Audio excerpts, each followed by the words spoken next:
Hey, it's Tucker Carlson.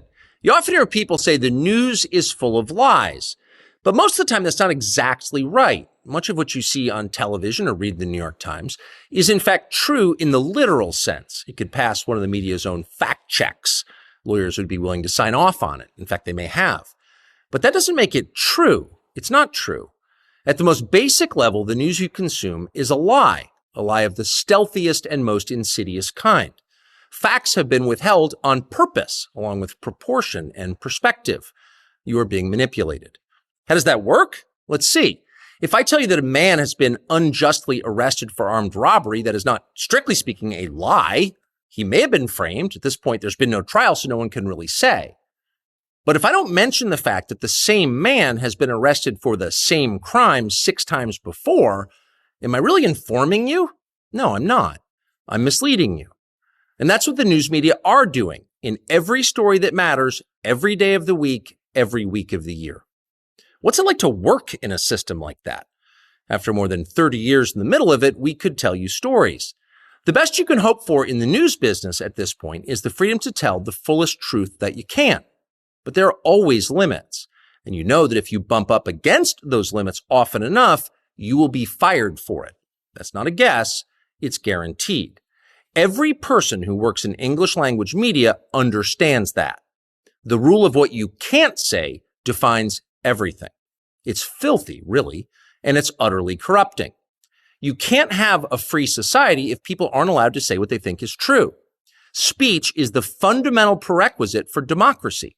That's why it's enshrined in the first of our constitutional amendments. Amazingly, as of tonight, there aren't many platforms left that allow free speech. The last big one remaining in the world, the only one, is Twitter, where we are now. Twitter has long served as the place where our national conversation incubates and develops. Twitter is not a partisan site. Everybody's allowed here, and we think that's a good thing.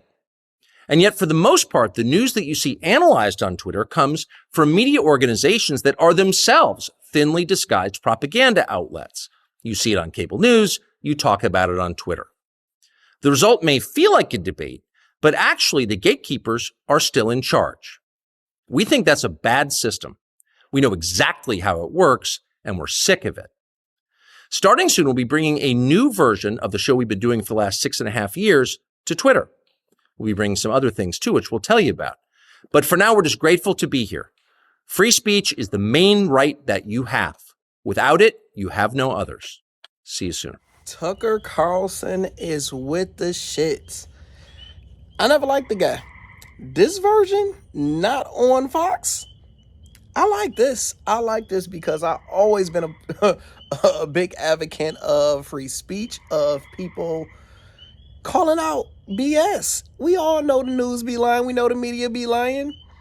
He like, look, y'all fired me, so I'm about to go wow. I'm with it. And he's going to Twitter. He like, look, we bringing it straight to Twitter, and Twitter's about to start paying creators. It's some good stuff. What's your thoughts in the comments?